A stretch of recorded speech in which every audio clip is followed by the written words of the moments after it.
ساتھ گزر رہا. السلام علیکم ورحمۃ اللہ وبرکاتہ.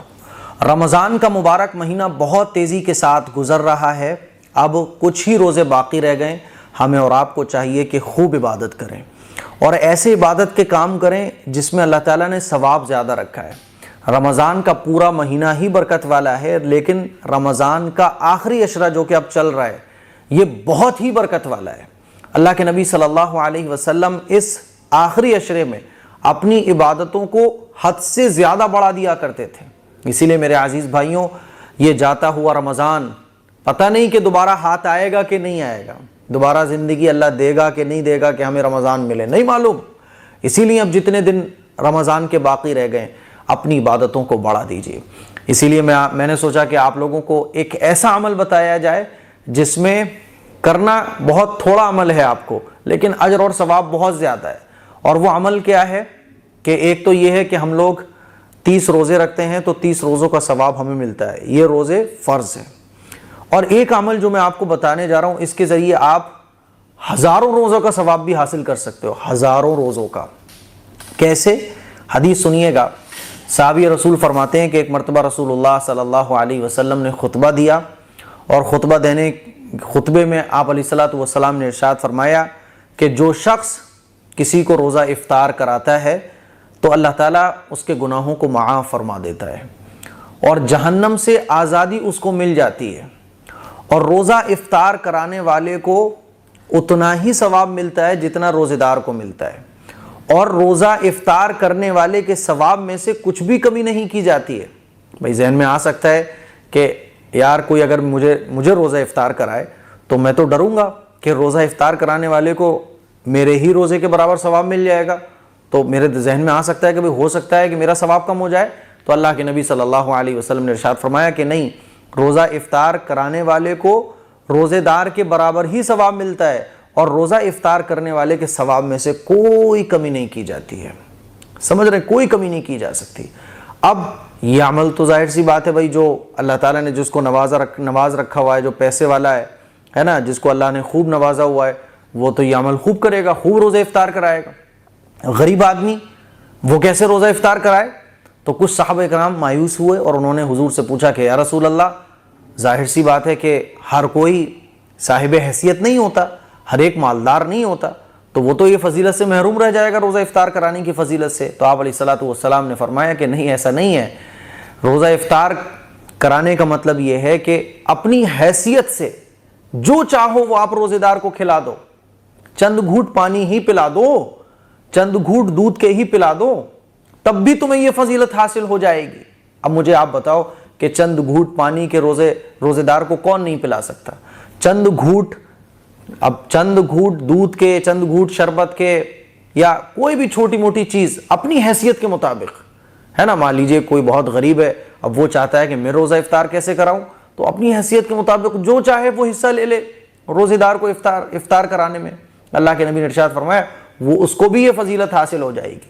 اور آگے سنیے، اللہ کے نبی صلی اللہ علیہ وسلم نے ارشاد فرمایا کہ جو شخص کسی روزے دار کو پیٹ بھر کر کھانا کھلائے تو اللہ تعالیٰ اس کو آخرت میں میری حوض سے پانی پلائے گا.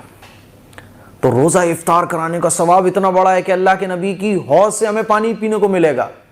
آپ علیہ الصلوۃ والسلام نے ارشاد فرمایا کہ اللہ اس کو میری حوض سے پانی پلائے گا، حوض کوثر سے، جس کو پینے کے بعد پھر اس کو کبھی پیاس نہیں لگے گی. اور ایک حدیث میں آپ علیہ الصلوۃ والسلام نے ارشاد فرمایا کہ جو شخص کسی روزے دار کو افطار کراتا ہے تو فرشتے روزہ افطار کرانے والے کے لیے رحمت کی دعائیں کرتے ہیں، اور شب قدر پر حضرت جبرائیل علیہ السلام اس سے مصافحہ کرتے ہیں. تو میرے عزیز بھائیوں، بہت چھوٹا سا عمل ہے. آپ کے آس پڑوس میں ایسے بہت سارے لوگ ہوں گے جن کے گھر میں فریج نہیں ہوگی. آپ اپنی برف کا پیالہ جمانے کے لیے رکھ رہے تھے، آپ 2 پیالے رکھ دیں، 3 رکھ دیں کہ میرے پڑوس میں اس کے ہاں فریج نہیں ہے، وہ ٹھنڈا شربت بنا کے پیے گا، برف اس کے ہاں دے کے آؤ. کیا مشکل ہے؟ آپ نے تھوڑی سی، آپ افطاری لینے جا رہے ہو، آپ کو پتہ ہے کہ آپ کے پڑوس میں، آپ کے محلے میں اس کے ہاں افطاری کم آتی ہے، تھوڑی سی افطاری آپ زیادہ لے آئے، اس کے ہاں پہنچوا دی. تھوڑا سا آپ نے شربت زیادہ بنا دیا، پڑوس میں جو ایسے لوگ ہیں جن کے ہاں حالات ٹھیک نہیں، ان کے ہاں آپ نے شربت پہنچا دیا. کیا مشکل ہے؟ میرے عزیز بھائیوں، آپ کے گھر میں بریانی بنی، آپ نے تھوڑی سی بریانی بڑھا دی، کہ اس گلی میں جتنے بھی ایسے روزے دار ہیں جن کے حالات ٹھیک نہیں، ان کے یہاں بریانی پہنچے گی. ساری فضیلتیں آپ کو گھر بیٹھے ملیں گی. تھوڑا سا عمل کرنا ہے، ملے گا اتنا سارا. مان لیجئے آپ نے پورے رمضان میں 200 لوگوں کو روزہ افطار کرا دیا. اور روزہ افطار کرانے کا مطلب میں نے شروع میں بتا دیا تھا کہ بہت کچھ نہیں ہے، بلکہ اپنی حیثیت کے مطابق. ارے برف کا پیالہ بھی اگر آپ جما لوگے نا، جو شربت آپ بنا رہے ہو اس شربت کو اگر بڑھا دو گے نا، جو گھر میں آپ کے بریانی کھانے پینے کی عمدہ چیزیں بن رہی ہیں اسی میں تھوڑا سا پانی بڑھا دو گے نا، اور وہ اپنے پڑوس میں رہنے والے، محلے میں رہنے والے کسی روزے دار کو بھجوا دو گے، آپ کو یہ ساری حدیث میں بیان کی ہوئی فضیلتیں حاصل ہو جائیں گی. تو میرے عزیز بھائیوں، رمضان کا مبارک مہینہ جا رہا ہے، اس عمل کو خاص طور پر کرو، خاص طور پر کرو. نکل جاؤ گاڑی اٹھا کر ایسے علاقوں میں جہاں لوگ چٹنی اور روٹی کے ساتھ سحری کرتے ہیں. جب وہ افطار پر بیٹھتے ہیں تو ان کے دسترخوان خالی ہوتے ہیں، وہی باسی روٹی ہوتی ہے اور وہی پیاز ہوتی ہے، وہی نمک ہوتی ہے. آپ حیران ہوں گے کہ جہاں میں افطاری کا سامان وغیرہ بانٹتا ہوں نا لوگوں کو، تو میرے پاس ایک ہمارے ملنے والے ان کا کال آیا کہ مفتی صاحب ایک بچہ روزے سے تھا، تو میں نے اس سے پوچھا بیٹا سحری میں آج تم لوگوں نے کیا کھایا تھا؟ وہ بتا رہا تھا کہ آج ہم نے اور ہماری امی پاپا نے سب نے جو سحری کی نا تو روٹی اور چٹنی سے کی ہے. تو بیٹا افطار میں کیا کھاؤ گے؟ کہ افطار میں بھی وہی روٹی اور چٹنی ہے. اللہ اکبر.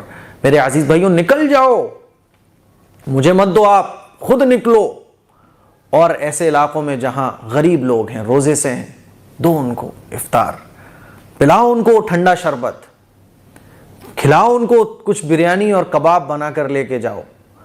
اللہ آپ کو وہ سب اجر دے گا. تو اسی لیے روزے داروں کو افطار کرانے کی بڑی فضیلت ہے، اور یہ بہت چھوٹا سا عمل ہے. اگر آپ کو اللہ نے پیسے سے نوازا ہوا ہے، روزے افطار کرائیے. نہیں نوازا ہوا تب بھی آپ یہ چھوٹی موٹی چیزیں جو میں نے بتائی اس کو کر سکتے ہو، جس میں ٹائم کچھ بھی نہیں لگنے کا، اور اجر و ثواب کتنا زیادہ ہے. مغفرت بھی مل رہی ہے، جہنم سے آزادی بھی مل رہی ہے، حوض کوثر سے پانی بھی نصیب ہو رہا ہے، اللہ کی رضا بھی نصیب ہو رہی ہے، جبرائیل علیہ السلام مصافحہ بھی آپ سے کر رہے ہیں، فرشتے آپ کے لیے رحمت کی دعا کر رہے ہیں. اور کیا چاہیے؟ اس عمل کو کیجئے اور اس کلپ کو شیئر کریں، دوسروں تک پہنچائیں. السلام علیکم ورحمۃ اللہ وبرکاتہ. بچانے ہیں اپنے پیسے پر پتہ نہیں کیسے. جار ہے نا. جب آپ جار پہ سیو کرتے ہو، آپ کے پیسے صرف پیسے نہیں